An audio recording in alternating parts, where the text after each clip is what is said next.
Après plus de 7000 générations, les canaris se répandent lentement sur les 5 grandes masses de terre. Et malgré le peu de temps passé, on peut déjà voir apparaître des différences notables entre certains canaris. Sur les plaines d'Antisca, on trouve de grands canaris aux plumes grises et blanches, solitaires, assez grands pour briser l'enveloppe de graines de tournesol de la taille d'amande. On trouve de petits canaris rouges qui se rassemblent en groupe pour picorer de jeunes pousses. Dans un monde sans arbres et sans buissons comme les Serina après 10 000 ans, la plupart des canaris construisent leur nid à même le sol, comme cette femelle qui rentre à la maison après des heures de recherche de nourriture. Le problème, c'est qu'en arrivant devant son nid, elle retrouve ses œufs détruits, coquilles, brisées. À quelques mètres de là, on trouve, discret, un canari qui observe la scène.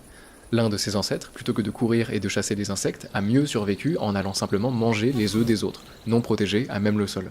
Ça a fonctionné, les gènes se sont transmis, quelques dizaines ou centaines d'années sont passées, et voilà, on a une population de canaris spécialisés, des canaris mangeurs d'œufs. Déjà, Serena perd son innocence. Les canaris ne sont plus tout à fait en sécurité. Mais, danger mis de côté, comment toutes ces différences sont possibles? Pourquoi 7000 générations après avoir introduit une seule espèce de canari, qui se transmet la même recette en boucle, on trouve autant de diversité?